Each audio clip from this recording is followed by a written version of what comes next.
Time यार बस 10 minute लगणगे। आ देखो की है ਇਹਦੇ 'ਚ ਹੁਣ ਜ਼ਰੂਰੀ ਪੜ੍ਹਦੇ ਹਾਂ, ਠੀਕ ਹੈ। ਸਾਰਿਆਂ ਨਾਲ ਪਹਿਲਾਂ ਆਪਾਂ ਗੱਲ ਕਰਾਂਗੇ ਬੈਲੈਂਸ ਆਫ ਪੇਮੈਂਟ ਕੀ ਹੁੰਦੀ ਹੈ। ਬੈਲੈਂਸ ਆਫ ਪੇਮੈਂਟ ਹੋਰ ਕੁਛ ਨਹੀਂ ਹੁੰਦੀ।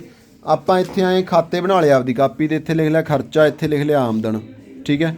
ਸਾਲ ਦਾ ਸਾਰਾ ਖਾਤਾ ਜਿਹੜਾ ਹੈਗਾ ਉਹਨੂੰ ਬੈਲੈਂਸ ਕਹਿ ਦਿੰਦੇ। ਕੀ ਕਹਿ ਦਿੰਦੇ ਆ? Balance of payment. ਇੱਥੇ ਕੀ ਲਿਖਿਆ ਦੇਖ ਲਓ, ਕਹਿੰਦਾ ਕੰਟਰੀ ਦਾ ਹੁੰਦਾ ਸਿਸਟਮੈਟਿਕ ਰਿਕਾਰਡ ਹੁੰਦਾ ਇਹ economic transaction the between resident of one country and foreign. ਆਪਣੇ ਦੇਸ਼ ਦਾ ਦੂਜੇ ਦੇਸ਼ ਨਾਲ ਲੈਣ ਦੇਣ, ਆਪਣੇ ਦੇਸ਼ ਦਾ ਦੂਜੇ ਦੇਸ਼ ਨਾਲ ਲੈਣ ਦੇਣ, ਠੀਕ ਹੈ। ਸਿਸਟਮੈਟਿਕ ਰਿਕਾਰਡ ਹੋਊਗਾ, ਟਾਈਮ ਟੂ ਟਾਈਮ ਹੋਊਗਾ, ਰੈਜ਼ੀਡੈਂਟਸ ਦਾ ਹੋਊਗਾ, ਬਾਹਰਲਿਆਂ ਦੇ ਨਾਲ। ਕਿਹਦੇ ਨਾਲ ਹੋਊਗਾ? ਬਾਹਰਲਿਆਂ ਦੇ ਨਾਲ। ਇਹ ਇੱਕ ਫਲੋ ਕੰਸੈਪਟ ਹੋਊਗਾ। ਖਰਚਾ ਤੇ ਆਮਦਨ ਦਾ ਫਲੋ ਹੀ ਹੁੰਦਾ, ਕਦੇ ਖੜਦੀ ਥੋੜ੍ਹੀ ਹੈ ਇਹ, ਠੀਕ ਹੈ। ਅੱਗੇ ਦੇਖਦੇ ਹਾਂ। ਕਹਿੰਦਾ ਦੋ ਤਰ੍ਹਾਂ ਦੀਆਂ ਚੀਜ਼ਾਂ ਹੁੰਦੀਆਂ ਭਾਈ। ਇੱਕ ਤਾਂ ਹੁੰਦਾ ਡੈਬਿਟ। ਡੈਬਿਟ ਕੀ ਹੁੰਦਾ? ਜਦੋਂ ਆਪਾਂ ਪੈਸੇ ਦਿੰਦੇ ਹਾਂ, ਜਦੋਂ ਪੈਸੇ ਦਿੰਦੇ ਹਾਂ, ਜਦੋਂ ਆਪਾਂ ਡੈਬਿਟ ਦਾ ਮਤਲਬ ਕੀ ਹੁੰਦਾ? ਪੈਸੇ ਦੇ ਤੇ ਕਿਸੇ ਨੂੰ। ਕ੍ਰੈਡਿਟ ਕਹਿੰਦਾ ਕਿਸੇ ਨੇ ਆਪਾਂ ਨੂੰ ਦੇ ਤੇ ਪੈਸੇ, ਕ੍ਰੈਡਿਟ, ਠੀਕ ਹੈ। ਹੁਣ ਖਾਤੇ ਦੇਖ ਲਓ ਕਿਹੜੇ ਕਿਹੜੇ ਹੁੰਦੇ ਆ। ਇੱਕ ਤਾਂ ਹੁੰਦਾ ਕਰੰਟ, ਇੱਕ ਹੁੰਦਾ ਕੈਪੀਟਲ। ਕਰੰਟ ਕਿਹੜਾ ਹੁੰਦਾ ਭਾਈ? ਡੇਲੀ ਚੱਲ ਖਾਤਾ। ਕਾਹਦਾ ਆ ਗਿਆ? ਸਕੂਲ ਦਾ ਆ ਗਿਆ, ਫਰਮ ਦਾ ਆ ਗਿਆ। ਡੇਲੀ ਪੈਸੇ ਆ ਰਹੇ, ਡੇਲੀ ਜਾ ਰਹੇ ਆ। ਇਹ ਕਰੰਟ ਅਕਾਊਂਟ ਹੁੰਦਾ। ਕਿਹੜਾ ਹੁੰਦਾ? ਇਹ ਕਰੰਟ। ਇਹ ਵੱਡੀਆਂ ਫਰਮਾਂ ਦਾ ਵੀ ਹੋ ਸਕਦਾ, ਸਕੂਲਾਂ ਦਾ ਵੀ ਹੋ ਸਕਦਾ, ਇੰਪੋਰਟ ਐਕਸਪੋਰਟ ਦਾ ਵੀ ਹੋ ਸਕਦਾ ਇਹ, ਠੀਕ ਹੈ। ਕੈਪੀਟਲ ਕਿਹੜਾ ਹੁੰਦਾ?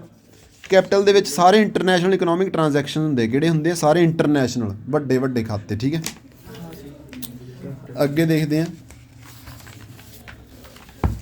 ਇੱਕ ਹੋਰ ਚੀਜ਼ ਦੇਖਣੀ ਹੈ। ਆਮਦਨ ਦਾ ਮਤਲਬ ਰਿਸਿਪਟ ਵੀ ਹੁੰਦਾ ਅਤੇ ਖਰਚੇ ਦਾ ਮਤਲਬ ਪੇਮੈਂਟ ਵੀ ਹੁੰਦਾ।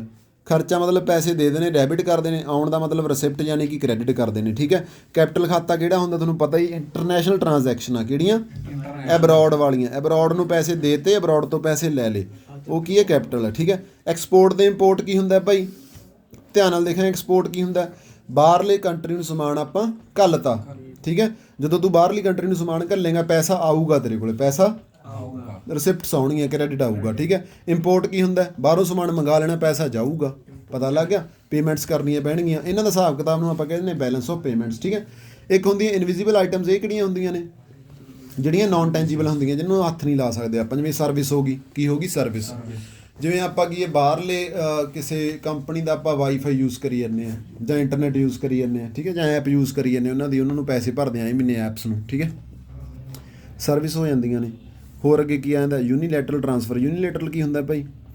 ਯੂਨੀਲੈਟਰਲ ਹੁੰਦਾ ਕਹਿੰਦਾ ਇਹ ਉਹ ਟਰਾਂਸਫਰ ਹੁੰਦੀਆਂ ਨੇ, ਉਹ ਖਰਚੇ ਹੁੰਦੇ ਆ ਜਾਂ ਉਹ ਆਮਦਨਾਂ ਹੁੰਦੀਆਂ ਨੇ ਜਿਹੜੀਆਂ ਕਿਸੇ ਸਰਵਿਸ ਤੋਂ ਬਿਨਾਂ ਹੁੰਦੀਆਂ ਨੇ। ਕਿਸੇ ਸਰਵਿਸ ਤੋਂ, ਦੇਖੋ ਇੱਕ ਤਾਂ ਸਰਵਿਸ ਹੋਊਗੀ, ਇੱਕ ਸਰਵਿਸ ਤੋਂ ਬਿਨਾਂ ਹੋਣਗੀਆਂ। ਪਤਾ ਲੱਗਿਆ? ਸਰਵਿਸ ਕੀ ਹੁੰਦੀ? ਜਿਹੜੀ ਚੀਜ਼ ਦਿਖਦੀ ਨਹੀਂ। ਯੂਨੀਲੈਟਰਲ ਕੀ ਹੋਊਗੀ? ਜਿਹੜੀ ਚੀਜ਼ ਦਿਸੂਗੀ। ਪਤਾ ਲੱਗ ਗਿਆ ਕੀ ਹੈ?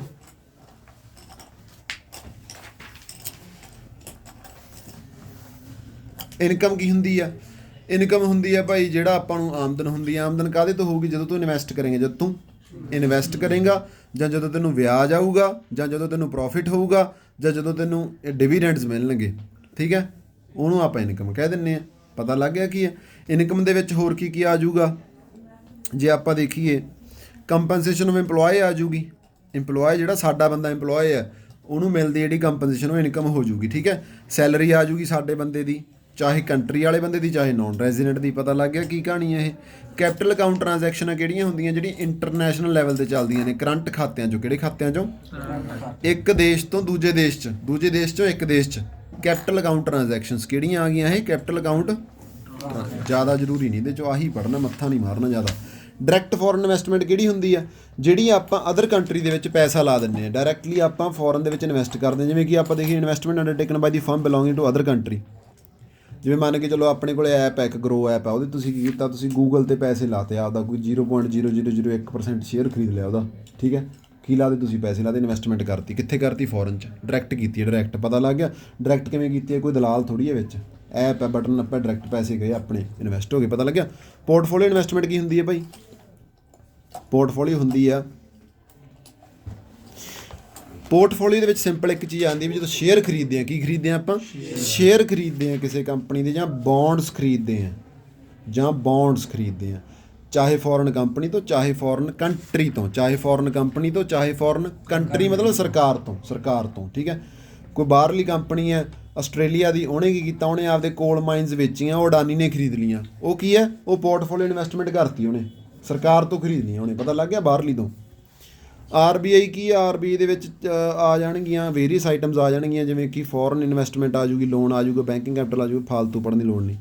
ਅੱਗੇ ਦੇਖਦੇ ਹਾਂ category of balance of payments. ਸਾਰਿਆਂ ਨਾਲੋਂ ਪਹਿਲਾਂ ਬੈਲੈਂਸ ਆਫ ਟਰੇਡ ਹੈ। ਕੀ ਹੈ ਬੈਲੈਂਸ ਆਫ ਟਰੇਡ? ਦਾ ਮਤਲਬ ਕੀ ਹੁੰਦਾ? ਚੀਜ਼ ਆਈ ਘੱਲਤੀ, ਉੱਧਰੋਂ ਆਈ ਇੱਧਰ ਘੱਲਤੀ, ਇਕੱਲਾ ਆਪਾਂ ਬਸ ਉਹ ਕਰਨਾ ਹੁੰਦਾ, ਤੋਰਨੀ ਹੁੰਦੀ ਹੈ ਚੀਜ਼। ਪਤਾ ਲੱਗ ਗਿਆ? ਟਰੇਡ 'ਚ ਜਾਂ ਤਾਂ ਚੀਜ਼ ਆਉਂਦੀ ਹੈ ਅਤੇ ਜਾਂ ਚੀਜ਼ ਜਾਂਦੀ। ਆਉਣ ਦਾ ਮਤਲਬ ਕੀ ਹੈ? ਇੰਪੋਰਟ। ਜਾਣ ਦਾ ਮਤਲਬ ਕੀ ਹੈ? ਐਕਸਪੋਰਟ। ਉਹਦਾ ਹਿਸਾਬ ਕਿਤਾਬ ਲਾਉਣਾ ਗਿਵਨ ਈਅਰ ਦੇ ਵਿੱਚ। ਅੱਗੇ ਕੀ ਹੈ? ਬੈਲੈਂਸ ਆਫ ਟਰੇਡ ਕਾਹਦੇ ਬਰਾਬਰ ਹੋਊਗਾ? ਐਕਸਪੋਰਟ ਦੇ ਵਿੱਚੋਂ ਇੰਪੋਰਟ ਘਟਾ ਦਿਓ, ਐਕਸਪੋਰਟ ਦੇ ਵਿੱਚੋਂ। ਇਹ ਲਿਜਾ ਕਿੱਥੇ ਰਿਹਾ ਤੁਹਾਨੂੰ? ਇਹ ਨੂਮੈਰੀਕਲਾਂ 'ਤੇ ਲਿਜਾ ਰਿਹਾ ਇਹ ਚੈਪਟਰ ਤੁਹਾਨੂੰ। ਇਹ ਫਾਰਮੂਲਾ ਹੁੰਦਾ ਵੀ ਜਦੋਂ ਆਪਾਂ ਉਹ ਕੱਢਣੇ ਹੁੰਦੇ ਆਪਾਂ ਐਕਸਪੋਰਟ 'ਚੋਂ ਇੰਪੋਰਟ ਘਟਾਉਣੇ ਆ। ਪਤਾ ਲੱਗ ਗਿਆ ਕੀ ਹੈ? ਉਹਨੂੰ ਆਪਾਂ ਨੈੱਟ ਇੰਪੋਰਟਸ ਕਣੀ ਐਕਸਪੋਰਟਸ ਕਹਿੰਦੇ ਸੀ, ਨੈੱਟ ਐਕਸਪੋਰਟਸ ਕਹਿੰਦੇ ਆ। ਠੀਕ ਹੈ, ਅੱਗੇ ਦੇਖਦੇ ਹਾਂ ਬੈਲੈਂਸ ਆਫ ਕਰੰਟ ਅਕਾਊਂਟ ਕੀ ਹੁੰਦਾ ਭਾਈ? ਬੈਲੈਂਸ ਆਫ ਕਰੰਟ ਅਕਾਊਂਟ ਦਾ ਮਤਲਬ ਇਹੀ ਹੈ, ਕਹਿੰਦਾ ਉਹ ਪੇਮੈਂਟਸ ਜਾਂ ਉਹ ਆਮਦਨਾਂ ਜਿਹੜੀਆਂ ਆਪਾਂ ਵਿਜ਼ੀਬਲ ਚੀਜ਼ਾਂ ਤੇ, ਇਨਵਿਜ਼ੀਬਲ ਚੀਜ਼ਾਂ ਤੇ ਜਾਂ ਟਰਾਂਸਫਰਸ ਤੇ ਕੀਤੀਆਂ ਵਿਜ਼ੀਬਲ ਕਿਹੜੀਆਂ ਹੋਣਗੀਆਂ? ਜਿਵੇਂ ਆਪਾਂ ਬਾਹਰੋਂ ਫੋਨ ਮੰਗਾ ਲਿਆ। ਇਨਵਿਜ਼ੀਬਲ ਕਿਹੜੀਆਂ ਹੋਣਗੀਆਂ? ਆਪਾਂ ਬਾਹਰਲੀ ਕੰਪਨੀ ਦੀ ਸਰਵਿਸ ਯੂਜ਼ ਕਰੀ ਜਾਂਦੇ ਹਾਂ। ਟਰਾਂਸਫਰ ਕਿਹੜੀਆਂ ਹੋਣਗੀਆਂ? ਆਪਾਂ ਬਾਹਰ ਪੈਸੇ ਘੱਲਤੇ, ਬਾਹਰੋਂ ਮੰਗਾ ਲਿਓ। ਸਾਰਾ ਕੁਛ ਕੀ ਹੈ? ਬੈਲੈਂਸ ਆਫ ਕਰੰਟ ਅਕਾਊਂਟ ਹੈ। ਇਹਦੇ 'ਚ ਕੀ ਆ ਜਾਊਗਾ? ਟਰੇਡ ਆ ਜਾਊਗਾ, ਇਨਵਿਜ਼ੀਬਲ ਆ ਜਾਊਗਾ ਅਤੇ ਟਰਾਂਸਫਰ ਆ ਜਾਣਗੇ। ਪਤਾ ਲੱਗਿਆ ਕੀ ਹੈ? ਇਹ ਪੜ੍ਹਨ ਦੀ ਲੋੜ ਨਹੀਂ, ਯਾਦ ਨਹੀਂ ਰੱਖਣਾ ਆਪਾਂ ਕੁਛ ਵੀ ਨਹੀਂ ਯਾਦ ਰੱਖਣਾ ਹੈ। ਠੀਕ ਹੈ, ਅੱਗੇ ਦੇਖਦੇ ਹਾਂ ਬੈਲੈਂਸ ਆਫ ਕੈਪੀਟਲ ਅਕਾਊਂਟ 'ਚ ਕੀ ਆ ਜਾਊਗਾ ਭਾਈ? ਬਾਹਰਲੀ ਕੰਟਰੀ ਨੂੰ ਆਪਾਂ ਬੋਰੋ ਕਰ ਲਏ ਪੈਸੇ ਜਾਂ ਲੈਂਡ ਕਰਤੇ। ਬੋਰੋ ਕਰਤੇ ਮਤਲਬ ਲੈ ਲਏ, ਜਾਂ ਦੇਤੇ ਪੈਸੇ ਬਾਹਰਲੀ ਕੰਟਰੀ ਨੂੰ, ਇਕੱਲੇ ਪੈਸੇ ਨਹੀਂ, ਐਸੈਟਸ ਦੇਤੇ, ਗੋਲਡ ਦੇਤੇ, ਪੈਸਾ ਦੇਤਾ। ਠੀਕ ਹੈ, ਅੱਗੇ ਦੇਖਦੇ ਹਾਂ। ਹੁਣ ਮੇਰੀ ਗੱਲ ਸੁਣ, ਤੁਹਾਨੂੰ ਇਹਦੇ 'ਚ ਨਾ ਡੈਫੀਨੇਸ਼ਨ ਆਊਗੀ ਇੱਕ, ਆਹ ਬੈਲੈਂਸ ਆਫ ਪੇਮੈਂਟਸ ਦੀ। ਪਤਾ ਲੱਗਿਆ ਕੀ ਹੈ? ਇਹ ਜ਼ਰੂਰ ਚੰਗੀ ਤਰ੍ਹਾਂ ਪੜ੍ਹ ਲਓ। ਬੈਲੈਂਸ ਆਫ ਪੇਮੈਂਟ ਕੀ ਹੁੰਦੀ ਹੈ? ਟੋਟਲ ਡੈਟ, ਟੋਟਲ ਕ੍ਰੈਡਿਟ ਹੁੰਦਾ, ਸਾਰੀਆਂ ਆਈਟਮਸ ਦਾ ਪਤਾ ਲੱਗਿਆ? ਉੱਥੋਂ ਵੀ ਪੜ੍ਹ ਲਓ, ਇੱਥੋਂ ਵੀ ਪੜ੍ਹ ਲਓ। ਅੱਗੇ ਦੇਖਦੇ ਹਾਂ ਇੰਟਰਨੈਸ਼ਨਲ ਲੈਵਲ 'ਤੇ।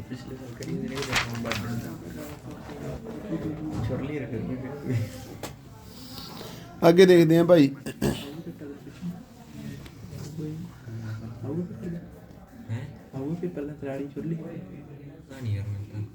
ਅੱਗੇ ਦੇਖੋ ਕੀ ਹੈ? ਬੈਲੈਂਸ ਆਫ ਪੇਮੈਂਟ ਦਾ ਨਾ ਕਈ ਵਾਰੀ ਡਿਸਇਕੁਇਲਿਬਰੀਅਮ ਕ੍ਰੀਏਟ ਹੋ ਜਾਂਦਾ। ਡਿਸਇਕੁਇਲਿਬਰੀਅਮ ਕੀ ਹੁੰਦਾ? ਵੀ ਜਦੋਂ ਇਨਕਮ ਅਤੇ ਪੇਮੈਂਟ ਬਰਾਬਰ ਨਾ ਹੋਵੇ। ਉਹ ਕਾਹਦੇ ਕਰਕੇ ਕ੍ਰੀਏਟ ਹੁੰਦਾ? ਕਹਿੰਦਾ ਕਾਰਨ ਦੇਖਦੇ ਆ, ਇਹ ਜਿਹੜਾ ਐਡਵਰਸ ਜਾਂ ਡਿਸਇਕੁਇਲਿਬਰੀਅਮ ਕਿਉਂ ਹੋ ਰਿਹਾ। ਕਹਿੰਦਾ ਫੋਰਨ ਦੇ ਵਿੱਚ ਡਿਮਾਂਡ ਘੱਟ ਗਈ, ਫਾਲ ਇਨ ਫੋਰਨ ਡਿਮਾਂਡ, ਫੋਰਨ ਦੀ ਡਿਮਾਂਡ ਘੱਟ ਗਈ ਅਤੇ ਇਹਦੇ ਕਰਕੇ ਕੀ ਹੋ ਗਿਆ? ਜਿਹੜਾ ਕੰਜ਼ਿਊਮਰ ਹੈ, ਜਿਹੜਾ ਫੈਸ਼ਨ ਹੈ ਜਾਂ ਟੇਸਟ ਹੈ ਫੋਰਨ ਕੰਜ਼ਿਊਮਰ ਦਾ, ਉਹ ਬਦਲ ਗਿਆ।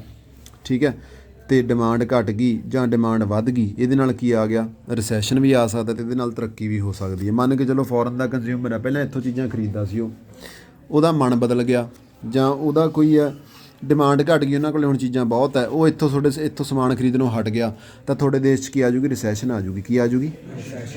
ਬਸ ਆਹੀ ਹੈ। ਇਨਫਲੇਸ਼ਨਰੀ ਪ੍ਰੈਸ਼ਰ ਇਨ ਦਾ ਇਕਨੋਮੀ। ਕਹਿੰਦਾ ਕਈ ਵਾਰੀ ਇਨਫਲੇਸ਼ਨ ਦਾ ਹੀ ਇੰਨਾ ਪ੍ਰੈਸ਼ਰ ਹੁੰਦਾ, ਇੰਨਾ ਪ੍ਰੈਸ਼ਰ ਹੋ ਜਾਂਦਾ ਵੀ ਬੈਲੈਂਸ ਆਫ ਪੇਮੈਂਟ ਵਿਗੜ ਜਾਂਦੀ ਹੈ। ਬੈਲੈਂਸ ਆਫ ਪੇਮੈਂਟ ਵਿਗੜਨ ਦਾ ਮਤਲਬ ਕੀ ਹੈ? ਰਿਸਿਪਟ ਤੇ ਪੇਮੈਂਟ ਬਰਾਬਰ ਨਹੀਂ ਹੋਈ। ਪਤਾ ਲੱਗ ਗਿਆ ਕੀ ਹੈ? ਤਾਂ ਆਪਾਂ ਦੇਖਦੇ ਹਾਂ, ਕਹਿੰਦਾ ਕਈ ਵਾਰੀ ਇਨਫਲੇਸ਼ਨ ਤੋਂ ਹੀ ਕਹਿੰਦਾ ਬੈਲੈਂਸ ਆਫ ਪੇਮੈਂਟ ਵਿਗੜਦੀ ਹੈ। ਕਾਸਟ ਤੋਂ ਵਿਗੜਦੀ ਹੈ? ਇਨਫਲੇਸ਼ਨ ਕਰਕੇ ਹੀ ਵਿਗੜਦੀ ਹੈ। ਇਨਫਲੇਸ਼ਨ ਕੀ ਕਰਦਾ? ਜਦੋਂ ਇਨਫਲੇਸ਼ਨ ਹੁੰਦੀ ਹੈ ਨਾ, ਉਦੋਂ ਇੰਪੋਰਟਸ ਕਰਾਉਣੇ ਚਾਹੀਦੇ। ਕੀ ਕਰਾਉਣੇ ਚਾਹੀਦੇ ਆ? ਇੰਪੋਰਟਸ। ਜਦੋਂ ਇੱਥੇ ਸਮਾਨ ਮਹਿੰਗਾ ਹੈ ਤਾਂ ਬਾਹਰੋਂ ਮੰਗਾ ਲਓ ਭਾਈ, ਇੰਪੋਰਟ ਕਰਾ ਲਓ। ਕੀ ਕਰਾ ਲਓ? ਜੇ ਸੈਟਿੰਗ ਕਰਨੀ ਹੈ ਇੱਥੇ ਮਹਿੰਗਾ ਤਾਂ ਬਾਹਰੋਂ ਮੰਗਾ ਲਾ। ਉਹਦੇ ਨਾਲ ਕੀ ਆ ਜਾਊਗਾ? ਸੈੱਟ ਹੋ ਜਾਊਗਾ ਕੰਮ, ਅਤੇ ਇੱਥੋਂ ਵਾਲਿਆਂ ਦੀ ਡਿਮਾਂਡ ਘੱਟ ਜੂਗੀ, ਇੱਥੋਂ ਵਾਲੇ ਆਪੇ ਸਸਤਾ ਵੇਚਣਗੇ, ਇਨਫਲੇਸ਼ਨ ਕੰਟਰੋਲ ਹੋ ਜੂਗੀ। ਪਤਾ ਲੱਗ ਗਿਆ ਕੀ ਹੈ? Development expenditure. ਕਈ ਵਾਰੀ ਕੀ ਹੁੰਦਾ, ਜਿਹੜੀਆਂ ਕੰਟਰੀਆਂ ਹੁੰਦੀਆਂ ਨੇ ਉਹ ਆਪਦੀ ਤਰੱਕੀ ਕਰਨ ਵਾਸਤੇ ਕਈ ਖਰਚੇ ਕਰਦੀਆਂ ਨੇ, ਅਤੇ ਉਹ ਖਰਚਿਆਂ ਨੂੰ ਆਪਾਂ ਕੀ ਕਹਿੰਦੇ ਨੇ? ਡਿਵੈਲਪਮੈਂਟ ਐਕਸਪੈਂਡੀਚਰ ਕਹਿ ਦਿੰਦੇ ਹਾਂ। ਇਹਦੇ ਨਾਲ ਕੀ ਹੁੰਦਾ? ਇੰਪੋਰਟ ਵੱਧ ਜਾਂਦਾ। ਕੀ ਵੱਧ ਜਾਂਦਾ? ਤੁਹਾਡੇ ਦੇਸ਼ ਨੇ ਤਰੱਕੀ ਕਰਨੀ ਹੈ, ਬਾਹਰੋਂ ਲੋਹਾ ਮੰਗਵਾਉਣਾ, ਸਟੀਲ ਮੰਗਵਾਉਣੀ ਹੈ, ਤਾਂ ਇੰਪੋਰਟ ਵੱਧ ਜਾਣਗੇ। ਬੈਲੈਂਸ ਆਫ ਪੇਮੈਂਟ ਵਧੀਆ ਕਮਾਈ ਹੋ ਜਾਂਦੀ ਸੀ, ਵਧੀਆ ਖਰਚੇ ਹੋਈ ਜਾਂਦੇ ਸੀ, ਇਹਦੇ ਨਾਲ ਤੁਹਾਡੇ ਖਰਚੇ ਵੱਧ ਗਏ। ਕੀ ਵੱਧ ਗਏ? ਉਹ ਕਾਰਨ ਦੱਸੀ ਜਾਂਦਾ ਵੀ ਬੈਲੈਂਸ ਆਫ ਪੇਮੈਂਟ ਵਿਗੜਦੀ ਕਿਉਂ ਹੈ, ਵੀ ਜਾਂ ਤਾਂ ਖਰਚੇ ਵੱਧ ਜਾਂਦੇ ਅਤੇ ਜਾਂ ਆਮਦਨ ਜ਼ਿਆਦਾ ਹੋ ਜਾਂਦੀ। ਬਰਾਬਰ ਤਾਂ ਕਿਉਂ ਨਹੀਂ ਰਹਿੰਦੀ? ਡਿਵੈਲਪਮੈਂਟ ਦੇ ਚੱਕਰ 'ਚ ਆਪਾਂ ਸਮਾਨ ਬਾਹਰੋਂ ਬਾਹਲਾ ਮੰਗਾਉਣ ਲੱਗ ਜਾਂਦੇ ਹਾਂ, ਖਰਚੇ ਵੱਧ ਜਾਂਦੇ। ਪਤਾ ਲੱਗ ਗਿਆ ਕੀ ਹੈ? ਅੱਗੇ ਕੀ ਹੈ? Increase in cost structure of export industry. ਜਦੋਂ ਤੁਸੀਂ ਐਕਸਪੋਰਟ ਕਰਨਾ ਕਿਸੇ ਚੀਜ਼ ਨੂੰ, ਤੁਸੀਂ ਬਾਹਰ ਕਾਜੂ ਭੇਜਦੇ ਹੋ, ਜਿੰਨਾ ਕੁ ਤੁਹਾਡੀ ਕਾਜੂ 'ਤੇ ਖਰਚਾ ਹੁੰਦਾ ਉਨੀ ਕੁ ਵਧੀਆ ਤੁਹਾਡੀ ਆਮਦਨ ਹੋ ਜਾਂਦੀ ਹੈ। ਤੁਹਾਡਾ ਬੈਲੈਂਸ ਆਫ ਪੇਮੈਂਟ ਵਧੀਆ ਬਣਿਆ ਹੋਇਆ, ਪਰ ਐਤਕੀ ਕੀ ਹੋਇਆ? ਕਾਜੂ ਦੇ ਉੱਤੇ ਜਿਹੜੀ ਸਪਰੇਅ ਪੈਂਦੀ ਉਹ ਮਹਿੰਗੀ ਹੋ ਗਈ। ਅਗਲਾ ਤਾਂ ਉਸੇ ਰੇਟ 'ਚ ਚੱਕੂਗਾ। ਜਦੋਂ ਮਹਿੰਗੀ ਹੋ ਗਈ ਤਾਂ ਐਕਸਪੋਰਟ ਇੰਡਸਟਰੀ ਦਾ ਜਿਹੜਾ ਖਰਚਾ ਤੁਹਾਡਾ ਵੱਧ ਗਿਆ, ਬਾਹਰ ਭੇਜਣ ਦਾ ਖਰਚਾ ਵੱਧ ਗਿਆ, ਜਾਂ ਕੀ ਐਕਸਪੋਰਟ ਡਿਊਟੀ ਲੱਗਣ ਲੱਗ ਗਈ, ਤੁਹਾਡਾ ਉਹੀ ਕਾਜੂ ਹੁਣ ਮਹਿੰਗਾ ਜਾ ਰਿਹਾ ਉੱਧਰ, ਪਰ ਉਹ ਅਗਲਾ ਖਰੀਦੂਗਾ ਨਹੀਂ, ਅਗਲਾ ਕਹੂ ਬਈ ਮਹਿੰਗਾ ਕਿਵੇਂ ਹੋ ਗਿਆ। ਤਾਂ ਇਹਦੇ ਨਾਲ ਤੁਹਾਡੇ ਖਰਚੇ ਵੱਧ ਜਾਣਗੇ। ਪਤਾ ਲੱਗ ਗਿਆ। ਤੁਸੀਂ 10 ਕਿਲੋ ਕਾਜੂ ਭੇਜਣਾ, 10 ਕਿਲੋ ਤੇ 20,000 ਰੁਪਈਆ ਮੰਨ ਕੇ ਚਲੋ ਲੱਗਦਾ ਤੁਹਾਡਾ, ਐਗਜ਼ਾਮਪਲ ਲੈ ਲਓ ਕੋਈ ਵੀ ਬੇਸਿਕਲੀ ਕੀ ਹੈ, ਐਕਸਪੋਰਟ ਦਾ ਖਰਚਾ ਵੱਧ ਗਿਆ। ਪਤਾ ਲੱਗ ਗਿਆ। ਜਦੋਂ ਐਕਸਪੋਰਟ ਦਾ ਖਰਚਾ ਵਧੂਗਾ, ਬੈਲੈਂਸ ਆਫ ਪੇਮੈਂਟ ਵਿਗੜ ਜੂਗੀ। ਆਪਾਂ ਤਾਂ ਵਿਗਾੜ ਨਹੀਂ ਹੈ ਵੀ ਵਿਗੜਦੀ, ਕਾਹਦੇ ਕਰਕੇ ਹੈ, ਕੌਜ਼ ਹੈ। ਅੱਗੇ ਕੀ ਹੈ, ਡਿਕਰੀਜ਼ ਆਫ ਸਪਲਾਈ ਘਟ ਗਈ ਤੁਹਾਡੀ। ਪਤਾ ਲੱਗਿਆ। ਹੁਣ ਆਪਾਂ ਕੋਈ ਚੀਜ਼ ਬਣਾਉਣੇ ਆ, ਆਪਾਂ ਕਣਕ ਲਾਉਣੇ ਆ, ਠੀਕ ਹੈ। ਐਤਕੀ ਕੀ ਹੋਇਆ ਭਾਈ, ਬੀਜ ਮਾੜਾ ਨਿਕਲ ਗਿਆ, ਤੇ ਜਿਹੜਾ ਸਾਡੇ ਤੋਂ ਲੈ ਕੇ ਆਉਂਦਾ ਹੁੰਦਾ ਕਣਕ, ਉਹਨੂੰ ਅਸੀਂ ਜਵਾਬ ਦੇਤਾ, ਸਪਲਾਈ ਘਟ ਗਈ। ਜਦੋਂ ਸਪਲਾਈ ਘਟ ਗਈ, ਅਗਲੇ ਨੇ ਸਾਡੇ ਤੋਂ ਖਰੀਦਣੀ, ਸਾਡੇ ਕੋਲ ਪੈਸਾ ਨਹੀਂ ਆਇਆ ਤਾਂ ਬੈਲੈਂਸ ਵਿਗੜ ਗਿਆ। ਪਤਾ ਲੱਗਿਆ ਕੀ ਆ, ਐਕਸਚੇਂਜ ਰੇਟ ਦੇ ਵਿੱਚ ਕੀ ਹੋ ਗਿਆ, ਵਾਧਾ ਹੋ ਗਿਆ। ਐਕਸਚੇਂਜ ਰੇਟ 'ਚ ਕੀ ਹੋ ਗਿਆ, ਐਪਰੀਸੀਏਸ਼ਨ। ਕੀ ਹੁੰਦਾ ਐਪਰੀਸੀਏਸ਼ਨ ਭਾਈ, ਐਪਰੀਸੀਏਸ਼ਨ ਹੁੰਦੀ ਆ ਵੀ ਆਪਣੀ ਕੰਟਰੀ ਦੀ ਕਰੰਸੀ ਦੀ ਵੈਲਿਊ ਵੱਧ ਗਈ। ਆਪਣੀ ਕੰਟਰੀ ਦੀ ਕਰੰਸੀ ਦੀ ਵੈਲਿਊ। ਹੁਣ ਧਿਆਨ ਨਾਲ ਦੇਖੋ, ਬਾਹਰਲੇ ਦੇਸ਼ ਵਾਲੇ ਇੱਥੇ ਆਉਂਦੇ ਆ, ਉਹ ਇੱਥੋਂ ਸਮਾਨ ਲੈ ਕੇ ਜਾਂਦੇ ਆ, ਪਰ ਆਪਣੀ ਜਿਹੜਾ ਰੁਪਈਆ ਉਹਦੀ ਕਦਰ ਵੱਧ ਗਈ, ਉਹਦਾ ਰੇਟ ਵੱਧ ਗਿਆ, ਤਾਂ ਐਤਕੀ ਉਹ ਘੱਟ ਆਉਣਗੇ, ਇੱਥੋਂ ਸਮਾਨ ਘੱਟ ਲਿਜਾਣਗੇ, ਹੋਰ ਕਿਸੇ ਦੇਸ਼ 'ਚੋਂ ਚੱਕ ਲੈਣਗੇ। ਇਹਦੇ ਨਾਲ ਬੈਲੈਂਸ ਆਫ ਪੇਮੈਂਟ ਵਿਗੜ ਜੂਗਾ। ਠੀਕ ਹੈ, ਅੱਗੇ ਦੇਖਦੇ ਹਾਂ। ਇਨਕਰੀਜ਼ ਇਨ ਡੈਟ ਬਰਡਨ ਦਾ ਮਤਲਬ ਕੀ ਹੁੰਦਾ ਵੀ ਕਈ ਦੇਸ਼ਾਂ ਦੇ ਉੱਤੇ ਨਾ ਕਰਜ਼ੇ ਦਾ ਬੋਝ ਬਹੁਤ ਹੁੰਦਾ, ਬੋਝ ਹੁੰਦਾ, ਤੇ ਇਸੇ ਕਰਕੇ ਕਹਿੰਦਾ ਉਹ ਆਪਦਾ ਜਿਹੜਾ ਸਾਰਾ ਪੈਸਾ ਹੈ ਉਹ ਕਿੱਧਰ ਲਾਈ ਜਾਂਦੇ ਆ, ਵਿਆਜ 'ਚ ਹੀ ਲਾਈ ਜਾਂਦੇ। ਕਾਹਦੇ 'ਚ ਲਾਈ ਜਾਂਦੇ, ਵਿਆਜ 'ਚ। ਉਹਦੇ ਨਾਲ ਵੀ ਬੈਲੈਂਸ ਆਫ ਪੇਮੈਂਟਸ ਵਿਗੜਦੀ ਹੈ। ਪਤਾ ਲੱਗ ਗਿਆ ਕੀ ਹੈ। ਇੱਕ ਹੁੰਦਾ ਡੈਮੋਨਸਟ੍ਰੇਸ਼ਨ ਇਫੈਕਟ ਦੇਖ ਲਓ ਕੀ ਹੈ, ਆਪਾਂ ਪਹਿਲਾਂ ਵੀ ਪੜ੍ਹਿਆ। ਡੈਮੋਨਸਟ੍ਰੇਸ਼ਨ ਹੁੰਦਾ ਵੀ ਕਿਸੇ ਹੋਰ ਨੂੰ ਦੇਖ ਕੇ ਆਪਦਾ ਉਹ ਜਾਂ ਕੁਛ ਕਰਨਾ, ਵੀ ਮੈਂ ਤਾਂ ਆਪ ਉਹੀ ਕਾਰ ਲੈਣੀ ਹੈ, ਲਗਜ਼ਰੀ ਗੱਡੀ ਜਾਂ ਫੋਨ ਲੈਣਾ। ਇਹਦੇ ਨਾਲ ਕੀ ਹੋਊਗਾ, ਬੈਲੈਂਸ ਆਫ ਪੇਮੈਂਟਸ ਵਿਗੜ ਜਾਣਗੀਆਂ। ਵੀ ਤੁਹਾਡੀ ਤਨਖਾਹ ਤਾਂ ਹੈਗੀ 10,000, ਤੁਸੀਂ ਸੁਪਨੇ ਲਈ ਜਾਂਦੇ ਹੋ ਕਿਸੇ ਹੋਰ ਚੀਜ਼ ਦੇ, ਤੁਹਾਡੀ ਬੈਲੈਂਸ ਆਫ ਪੇਮੈਂਟ ਵਿਗੜੂਗੀ ਉਹ। ਪਤਾ ਲੱਗ ਗਿਆ ਕੀ ਹੈ। ਪਾਪੂਲੇਸ਼ਨ ਪ੍ਰੈਸ਼ਰ, ਤੁਹਾਡੇ ਦੇਸ਼ ਦੀ ਪਾਪੂਲੇਸ਼ਨ ਵੱਧ ਗਈ ਭਾਈ, ਠੀਕ ਹੈ। ਜਦੋਂ ਪਾਪੂਲੇਸ਼ਨ ਵੱਧ ਗਈ, ਰॉ ਮਟੀਰੀਅਲ ਜ਼ਿਆਦਾ ਲੱਗੂਗਾ। ਜਿਹੜੇ ਰॉ ਮਟੀਰੀਅਲ ਬਚ ਜਾਂਦੇ ਸੀ ਅਸੀਂ ਬਾਹਰ ਘੱਲ ਦਿੰਦੇ ਸੀਗੇ, ਹੁਣ ਬਾਹਰ ਘੱਟ ਘੱਲਦੇ ਆ, ਇੱਥੇ ਸਾਰੇ ਖਰਚ ਹੋਣ ਲੱਗੇ, ਬੈਲੈਂਸ ਆਫ ਪੇਮੈਂਟ ਵਿਗੜ ਗਈ। ਅੱਗੇ ਕੀ ਹੈ, ਪੋਲੀਟੀਕਲ ਫੈਕਟਰ ਹੈ, ਕਿਸੇ ਦੇਸ਼ ਨਾਲ ਥੋੜੀ ਲੜਾਈ ਪੈ ਗਈ।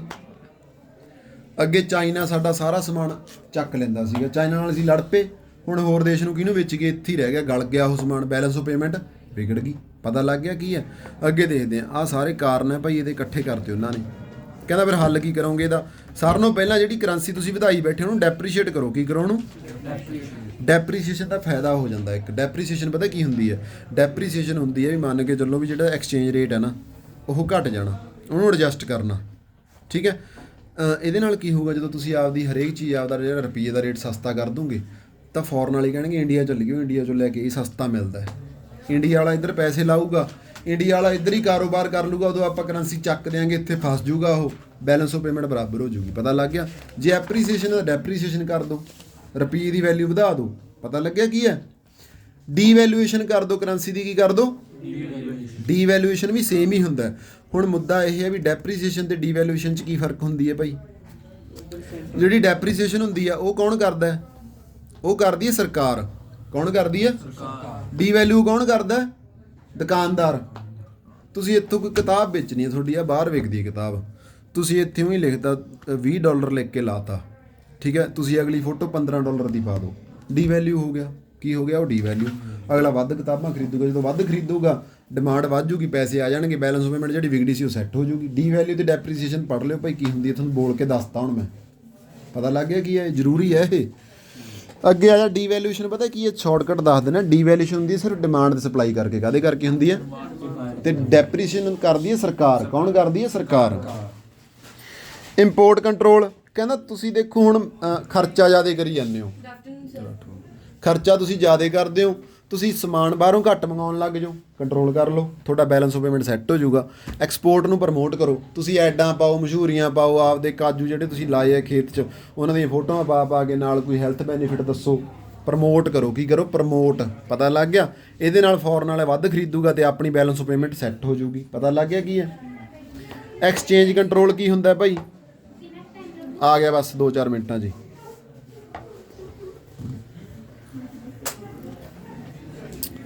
ਇੱਕ ਹੋਰ ਦੇਖ ਲਓ, ਐਕਸਚੇਂਜ ਕੰਟਰੋਲ ਦਾ ਮਤਲਬ ਕੀ ਆ ਵੀ ਜਿਵੇਂ ਹੁਣ ਮੰਨ ਕੇ ਚੱਲੋ ਤੁਹਾਡਾ ਸਮਾਨ ਆ ਜਿਹੜਾ ਉਹ ਵਿਕਦਾ ਨਹੀਂ ਸੀ, ਕਿਉਂਕਿ ਤੁਹਾਡੇ ਕੋਲ ਲਾਇਸੈਂਸ ਹੈ ਨਹੀਂ ਸੀਗਾ, ਤੁਹਾਡੇ ਕੋਲ ਲਾਇਸੈਂਸ ਹੈ ਨਹੀਂ ਸੀ। ਤੁਹਾਡਾ ਪਹਿਲਾਂ ਕੀ ਸੀ, ਇੱਥੋਂ ਬਾਹਰ ਸਮਾਨ ਜਾਂਦਾ ਸੀਗਾ, ਤੁਹਾਡੇ ਕੋਲ ਪੈਸਾ ਆਈ ਜਾਂਦਾ ਸੀ, ਖਰਚਾ ਪੈਸਾ ਬਰਾਬਰ ਹੋਈ ਜਾਂਦਾ ਸੀ, ਬੈਲੈਂਸ ਆਫ ਪੇਮੈਂਟ ਬਣੀ ਪਈ ਸੀ, ਵਧੀਆ ਸੀ ਸੈੱਟ, ਠੀਕ ਹੈ। ਫਿਰ ਸਰਕਾਰ ਨੇ ਨਾ ਲਾਇਸੈਂਸ ਲਾਗੂ ਕਰਤਾ ਕਿ ਵੀ ਜਦੋਂ ਤੁਸੀਂ ਬਾਹਰ ਕੁਛ ਘੱਲਣਾ ਤਾਂ ਲਾਇਸੈਂਸ ਚਾਹੀਦਾ, ਠੀਕ ਹੈ। ਉਹ ਲਾਇਸੈਂਸ ਦੇ ਨਾਲ ਕੀ ਹੋ ਗਿਆ, ਤੁਹਾਡਾ ਜਿਹੜਾ ਬਿਜ਼ਨਸ ਆ ਉਹ ਠੱਪ ਹੋ ਗਿਆ। ਕਹਿੰਦਾ ਉਸ ਚੀਜ਼ ਨੂੰ ਕੰਟਰੋਲ ਕਰਨਾ ਆਪਾਂ, ਰੈਸਟ੍ਰਿਕਸ਼ਨਸ ਨੂੰ ਆਪਾਂ ਰੋਕਣਾ ਜਦੋਂ ਡਿਸਇਕੁਇਲਿਬਰੀਅਮ ਪੈਦਾ ਹੋ ਜਾਵੇ, ਠੀਕ ਹੈ। ਅਤੇ ਕਈ ਵਾਰੀ ਲਾਉਣੀਆਂ ਵੀ ਪੈ ਸਕਦੀਆਂ ਰੈਸਟ੍ਰਿਕਸ਼ਨਸ, ਕੀ ਕਰਨੀਆਂ ਪੈ ਸਕਦੀਆਂ, ਲਾਉਣੀਆਂ ਕਿਉਂ ਪੈਸੇ, ਮੰਨ ਕੇ ਚੱਲੋ ਵੀ ਇਹ ਬੰਦਾ ਬਾਹਰ ਸਮਾਨ ਘੱਲਦਾ ਆਪਦਾ ਬਿਨਾਂ ਲਾਇਸੈਂਸ ਤੋਂ ਘੱਲੀ ਜਾਂਦਾ, ਇਹਦੇ ਕੋਲ ਨਜਾਇਜ਼ ਪੈਸਾ ਆਈ ਜਾਂਦਾ, ਇਹਦੇ ਕਰਕੇ ਬੈਲੈਂਸ ਆਫ ਪੇਮੈਂਟ ਵਿਗੜ ਗਈ। ਸਰਕਾਰ ਇਹ 'ਤੇ ਰੈਸਟ੍ਰਿਕਸ਼ਨ ਲਾ ਦੂਗੀ, ਭਾਈ ਲਾਇਸੈਂਸ ਬਣਾ ਪਹਿਲਾਂ, ਕੀ ਬਣਾ, ਲਾਇਸੈਂਸ। ਪਤਾ ਲੱਗ ਗਿਆ ਕੀ ਹੈ, ਆਪਾਂ ਤਾਂ ਬੈਲੈਂਸ ਆਫ ਉਹਨੂੰ ਆਪਾਂ ਸੈੱਟ ਕਰਨਾ। ਹੁਣ ਅੱਗੇ ਦੇਖਦੇ ਹਾਂ ਪ੍ਰੋਡਕਸ਼ਨ ਆਫ ਇੰਪੋਰਟ ਸਬਸਟੀਟਿਊਟਸ। ਪਹਿਲਾਂ ਕਿਸੇ ਇੰਪੋਰਟ ਆਪਾਂ ਬਾਹਲੇ ਮੰਗਾਈ ਜਾਂਦੇ ਸੀਗੇ, ਹੁਣ ਉਹ ਕਹਿੰਦਾ ਇੰਪੋਰਟ ਵਰਗੀ ਚੀਜ਼ ਹੀ ਇੱਥੇ ਬਣਾ ਲਾ, ਸਬਸਟੀਟਿਊਟ ਹੀ ਬਣਾ ਲਾ, ਇੱਥੇ ਬਾਹਰੋਂ ਮੰਗਾਉਣ ਦੀ ਲੋੜ ਹੀ ਨਾ ਪਵੇ। ਉਹਦੇ ਨਾਲ ਜਿਹੜੀ ਬੈਲੈਂਸ ਆਫ ਪੇਮੈਂਟ ਵਿਗੜੀ ਸੀ ਉਹ ਕੀ ਹੋ ਜੂਗੀ, ਸਹੀ ਹੋ ਜੂਗੀ। ਪਤਾ ਲੱਗ ਗਿਆ। ਮਨੀਟਰੀ ਪਾਲਿਸੀ ਕੀ ਹੁੰਦੀ ਆ, ਇਹ ਉਹੀ ਹੁੰਦੀ ਜਿਹੜੀ RBI ਕਰਦੀ ਹੈ ਭਾਈ। ਜਿਹੜਾ RBI ਉਹ ਬੈਂਕ ਰੇਟ ਵਗੈਰਾ ਸਾਰੀਆਂ ਚੀਜ਼ਾਂ ਇਹਨਾਂ ਨੂੰ ਸੈੱਟ ਕਰ ਦੂਗਾ ਤਾਂ ਬਾਹਰੋਂ ਚੀਜ਼ਾਂ ਮੰਗਾਉਣ ਦੀ ਲੋੜ ਨਹੀਂ ਪੈਣੀ। ਅੱਗੇ ਦੇਖੋ ਕੀ ਆ, ਫਿਸਕਲ ਪਾਲਿਸੀ। ਫਿਸਕਲ ਪਾਲਿਸੀਆਂ ਉਹੀ ਆ ਗਈਆਂ ਭਾਈ, CRR SLR ਚੀਜ਼ਾਂ ਆ ਗਈਆਂ, ਆਹ ਨਹੀਂ ਪੜ੍ਹਨ ਦੀ ਲੋੜ ਹੈਗੀ, 2 ਪੁਆਇੰਟ ਇੱਥੋਂ ਸਮਝ ਗਏ। ਕੈਪੀਟਲ ਇੰਪੋਰਟ ਕੀ ਹੈ, ਕਹਿੰਦਾ ਜਿਹੜੀਆਂ ਵੱਡੀਆਂ ਕੰਪਨੀਆਂ ਨੇ ਜਿਵੇਂ ਮਰੂਤੀ ਸੁਜ਼ੂਕੀ ਹੋ ਗਈ, ਉਹ ਸਾਰਾ ਸਮਾਨ ਆਪਦਾ ਬਾਹਰੋਂ ਮੰਗਾਉਂਦੀਆਂ ਨੇ, ਜਿਹੜੇ ਮਸ਼ੀਨਾਂ ਸਰਵਿਸ ਵਾਲੀਆਂ ਹੁੰਦੀਆਂ ਨੇ। ਕਹਿੰਦਾ ਜਦੋਂ ਲੋੜ ਪੈਂਦੀ ਹੈ ਉਦੋਂ ਤੁਸੀਂ ਕੈਪੀਟਲ ਇੰਪੋਰਟ ਕਰਾ ਲਓ, ਇੱਕ ਵਾਰੀ ਚੀਜ਼ ਮੰਗਾ ਲਓ, ਉਹਦੇ ਨਾਲ ਕੀ ਹੈ, ਲੋਕ ਜ਼ਿਆਦਾ ਆਉਣਗੇ ਸਰਵਿਸ ਕਰਾਉਣ। ਜਦੋਂ ਜ਼ਿਆਦਾ ਆਉਣਗੇ ਸਰਵਿਸ ਕਰਾਉਣ, ਉਹ ਮਸ਼ੀਨ ਬਾਹਰੋਂ ਮੰਗਾਈ ਹੈ ਤਾਂ ਕਮਾਈ ਵੀ ਜ਼ਿਆਦਾ ਹੋ ਜੂਗੀ, ਬੈਲੈਂਸ ਆਫ ਪੇਮੈਂਟ ਸੈੱਟ ਹੋ ਜੂਗੀ, ਠੀਕ ਹੈ। ਇੰਨੀ ਬਰੀਕੀ 'ਚ ਲੋੜ ਨਹੀਂ ਹੈਗੀ ਆਪਾਂ ਨੂੰ।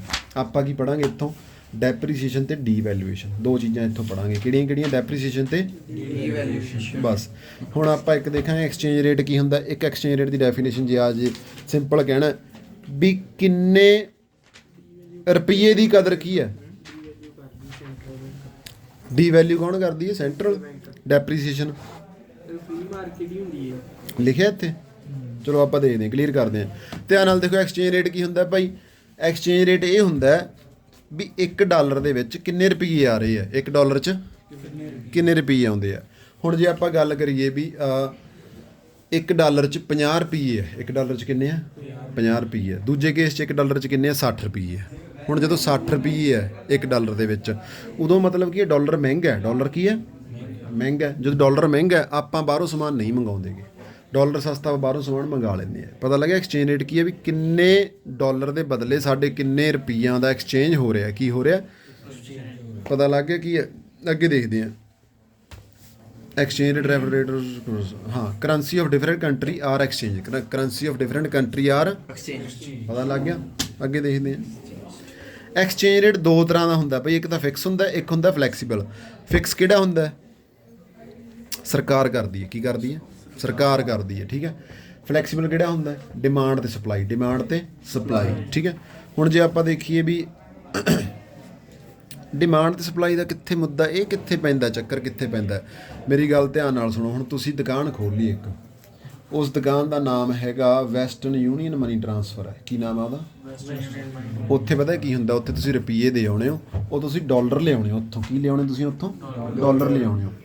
ਤੁਹਾਨੂੰ ਡਾਲਰਾਂ ਦੀ ਜ਼ਿਆਦਾ ਲੋੜ ਹੈ, ਤਾਂ ਤੁਸੀਂ ਡਾਲਰਾਂ ਦੀ ਡਿਮਾਂਡ ਜ਼ਿਆਦਾ ਰੱਖੋਗੇ। ਕੀ ਰੱਖੋਗੇ ਤੁਸੀਂ, ਡਿਮਾਂਡ ਜ਼ਿਆਦਾ ਰੱਖਾਂਗੇ। ਇੱਥੇ ਆ ਗਿਆ ਨਾ ਸਪਲਾਈ ਐਂਡ ਡਿਮਾਂਡ। ਨਹੀਂ ਤਾਂ ਉਹ ਇੱਥੇ ਪੜ੍ਹ ਕੇ ਇਹ ਲੱਗਦਾ ਵੀ ਡਾਲਰ ਦੇ ਵਿੱਚ ਡਿਮਾਂਡ ਤੇ ਸਪਲਾਈ ਕਿੱਧਰੋਂ ਆ ਗਿਆ। ਪਤਾ ਲੱਗ ਗਿਆ ਕੀ, ਇੱਧਰ ਧਿਆਨ ਦੇ ਲਾ, ਦੇਖ ਇੱਧਰ। ਫਿਕਸ ਕੀ ਹੁੰਦਾ, ਜਿਹੜਾ ਸਰਕਾਰ ਕਰਦੀ ਹੈ। ਫਲੈਕਸੀਬਲ ਕੀ ਹੁੰਦਾ, ਜਿਹੜਾ ਮਾਰਕੀਟ ਫੋਰਸ ਡਿਮਾਂਡ ਤੇ ਸਪਲਾਈ। ਸਮਝ ਆ ਗਿਆ।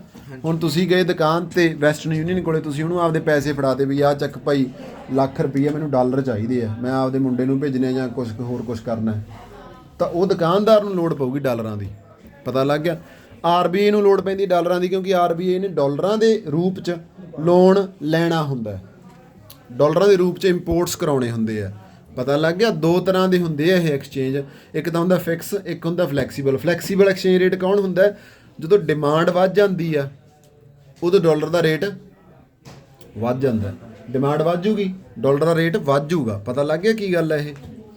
ਤਾਂ ਕਹਿੰਦਾ ਜਿਹੜੀ ਇਹ ਫਲੈਕਸੀਬਲ ਹੁੰਦੀ ਹੈ, ਇਹਦਾ ਦੂਜਾ ਨਾਮ ਹੈਗਾ ਡਰਟੀ ਫਲੋਟਿੰਗ। ਕੀ ਹੈ ਇਹਦਾ ਦੂਜਾ ਨਾਮ, ਡਰਟੀ ਫਲੋਟਿੰਗ। ਤੇ ਇੱਕ ਇਹਦੀ ਟਾਈਪ ਹੁੰਦੀ ਹੈ ਕਲੀਨ ਫਲੋਟਿੰਗ। ਕਲੀਨ ਫਲੋਟਿੰਗ ਕਿਹੜੀ ਹੁੰਦੀ ਹੈ, ਜਿਹਦੇ ਵਿੱਚ ਭਾਈ ਸੈਂਟਰਲ ਬੈਂਕ ਵੀ ਚੈੱਕ ਕਰਦਾ, ਨਾਲ ਕੀ ਚੈੱਕ ਕਰਦਾ, ਸੈਂਟਰਲ ਬੈਂਕ ਵੀ ਚੈੱਕ ਕਰਦਾ। ਤੇ ਡਰਟੀ 'ਚ ਕੀ ਹੁੰਦਾ, ਸੈਂਟਰਲ ਬੈਂਕ ਜਾਣਬੁੱਝ ਕੇ ਪ੍ਰੈਸ਼ਰਾਈਜ਼ ਕਰਦਾ ਜਾਂ ਤਾਂ ਬਾਏ ਕਰਨ ਨੂੰ ਜਾਂ ਸੈੱਲ ਕਰਨ ਨੂੰ ਫੋਰਨ ਕਰੰਸੀ ਨੂੰ। ਜਾਂ ਤਾਂ ਬਾਏ ਕਰਨ ਨੂੰ ਜਾਂ ਸੈੱਲ ਕਰਨ ਨੂੰ ਫੋਰਨ ਕਰੰਸੀ ਨੂੰ। ਆਹ ਦੋ ਸ਼ਬਦ ਪੇਪਰ 'ਚ ਆ ਸਕਦੇ, ਇੱਕ ਤਾਂ ਡਰਟੀ ਫਲੋਟਿੰਗ, ਇੱਕ ਕਲੀਨ। ਕਲੀਨ ਦੁਬਾਰੇ ਸੁਣ ਲਓ ਕੀ ਹੈ। ਕਲੀਨ ਦੇ ਵਿੱਚ ਕੀ ਹੁੰਦਾ, ਸੈਂਟਰਲ ਬੈਂਕ ਕੰਪਲੀਟਲੀ ਅਲਾਓ ਕਰਦਾ ਐਕਸਚੇਂਜ ਨੂੰ, ਕੰਪਲੀਟਲੀ ਅਲਾਓ ਕਰਤਾ ਉਹਨੇ, ਕੀ ਕਰਤਾ। ਡਰਟੀ 'ਚ ਕੀ ਹੁੰਦਾ, ਸੈਂਟਰਲ ਬੈਂਕ ਕੰਪਲੀਟਲੀ ਅਲਾਓ ਨਹੀਂ ਕਰਦਾ, ਉਲਟਾ ਇੰਟਰਵੀਨ ਯਾਨੀ ਕਿ ਇੰਟਰਫੇਅਰ ਕਰਦਾ। ਕੀ ਕਰਦਾ ਉਹ, ਇੰਟਰਫੇਅਰ ਕਰਦਾ। ਸੈੱਲ ਕਰਨ ਵਾਸਤੇ ਜਾਂ ਬਾਏ ਕਰਨ ਵਾਸਤੇ, ਸੈੱਲ ਕਰਨ ਵਾਸਤੇ ਜਾਂ ਡਰਟੀ ਦੇ ਕਲੀਨ ਤੁਹਾਨੂੰ ਪਤਾ ਲੱਗ ਗਿਆ, ਠੀਕ ਹੈ। ਡਰਟੀ ਕਲੀਨ, ਫਿਕਸਡ ਫਲੈਕਸੀਬਲ, ਡੀਵੈਲੂਏਸ਼ਨ ਤੇ ਡੈਪਰੀਸੀਏਸ਼ਨ, ਇਹਦੇ 'ਚੋਂ ਆਹ ਹੈ ਜ਼ਰੂਰੀ ਇੱਥੋਂ ਤੱਕ, ਠੀਕ ਹੈ। ਦੁਬਾਰੇ ਆ ਜਾਓ ਕਿਉਂਕਿ ਨਾ ਮੈਂ ਆਪਾਂ ਬਿਨਾਂ ਦੇਖ ਕੇ ਬੋਲਿਆ ਸੀ, ਉਹ ਤੇ ਕਿਹੜੀ ਗਲਤੀ ਹੋ ਜਾਂਦੀ ਹੈ। ਡੈਪਰੀਸੀਏਸ਼ਨ ਦੇਖ ਲਓ ਕੀ ਹੁੰਦੀ ਆ। ਡੈਪਰੀਸੀਏਸ਼ਨ ਇਹ ਹੁੰਦਾ ਵੀ ਜਦੋਂ ਤੁਹਾਡੇ ਦੇਸ਼ ਦੀ ਜਿਹੜੀ ਕਰੰਸੀ ਆ ਉਹ ਡਿੱਗ ਪਏ, ਉਹ ਡਿੱਗ ਪਏ, ਬਾਹਰਲੇ ਮੁਲਕ ਦੀ ਕਰੰਸੀ ਤਾਂ ਚੜ੍ਹ ਜੇ, ਪਤਾ ਲੱਗੇ ਕੀ ਹੁੰਦੀ ਹੈ, ਡੈਪਰੀਸੀਏਸ਼ਨ ਹੁੰਦੀ ਹੈ। ਡੈਪਰੀਸੀਏਸ਼ਨ ਕਰਦਾ ਕੌਣ ਆ, ਇੱਥੇ ਲਿਖਿਆ ਅਜੇ ਵੀ ਨਹੀਂ ਕਿ ਲਿਖਿਆ ਕਿਤੇ।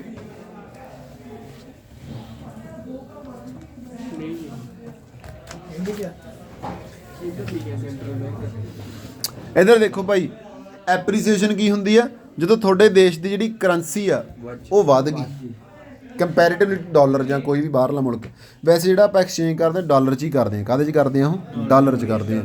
ਹੁਣ ਇੱਥੇ ਲਿਖੀ ਪਈ ਉਹ ਚੀਜ਼। ਡੀਵੈਲੂਏਸ਼ਨ ਕੀ ਹੁੰਦੀ ਹੈ, ਡੀਵੈਲੂਏਸ਼ਨ ਕੌਣ ਕਰਦਾ, ਸੈਂਟਰਲ ਬੈਂਕ ਕਰਦਾ। ਕੌਣ ਕਰਦਾ, ਯਾਨੀ ਕਿ ਡੀਵੈਲੂਏਸ਼ਨ ਤੇ ਰੀਵੈਲੂਏਸ਼ਨ ਕਰੂਗਾ ਸੈਂਟਰਲ ਬੈਂਕ। ਡੈਪਰੀਸੀਏਸ਼ਨ ਤੇ ਐਪਰੀਸੀਏਸ਼ਨ ਹੋ ਜੂਗੀ ਡਿਮਾਂਡ ਤੇ ਸਪਲਾਈ ਕਰਕੇ, ਡਿਮਾਂਡ ਤੇ ਸਪਲਾਈ ਕਰਕੇ। ਦੁਬਾਰੇ ਆ ਜਾਓ, ਡੈਪਰੀਸੀਏਸ਼ਨ ਐਪਰੀਸੀਏਸ਼ਨ ਕੌਣ ਕਰੂਗਾ, ਡਿਮਾਂਡ ਸਪਲਾਈ ਕਰੂਗਾ। ਡੀਵੈਲੂਏਸ਼ਨ ਰੀਵੈਲੂਏਸ਼ਨ ਕੌਣ ਕਰੂਗਾ, ਬੈਂਕ ਕਰੂਗਾ। ਪਤਾ ਲੱਗ ਗਿਆ ਕੀ ਹੈ, ਬਸ ਆਹੀ ਹੈ, ਹੋਰ ਤੇ ਕੁਝ ਨਹੀਂ ਹੈਗਾ। ਉਸ ਤੋਂ ਅੱਗੇ ਆਪਾਂ ਦੇਖਾਂਗੇ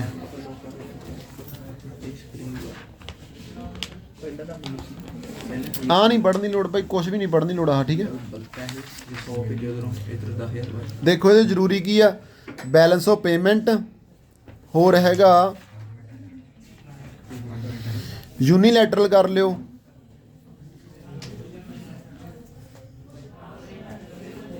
ਰੀਵੈਲੂਏਸ਼ਨ, ਡੀਵੈਲੂਏਸ਼ਨ, ਡੈਪਰੀਸੀਏਸ਼ਨ ਤੇ ਐਪਰੀਸੀਏਸ਼ਨ, ਠੀਕ ਹੈ। ਇੱਕ ਆ 23ਵਾਂ ਕੁਐਸਚਨ ਜ਼ਰੂਰੀ ਹੈ ਭਾਈ, ਦੇਖ ਲਿਓ। ਦੋ ਕਾਰਨ ਦੱਸਣੇ ਆ ਬੈਲੈਂਸ ਆਫ ਪੇਮੈਂਟ ਵਿਗੜਨ ਦੇ, ਆਪਾਂ ਕਾਰਨ ਸਾਰੇ ਬੋਲ ਕੇ ਕਰਾਏ ਆ, ਤੇ ਉਸ ਤੋਂ ਬਾਅਦ ਸੈਟਿੰਗ ਕਿਵੇਂ ਕਰਨੀ ਆ ਉਹ ਵੀ ਦੇਖਿਆ। ਐਕਸਚੇਂਜ ਰੇਟ ਤੁਹਾਨੂੰ ਪੇਪਰ 'ਚ ਆ ਸਕਦਾ, ਫਲੈਕਸੀਬਲ ਤੇ ਫਲੋਟਿੰਗ ਆ ਸਕਦਾ, ਬਸ ਇੰਨਾ ਕਰਾਂ।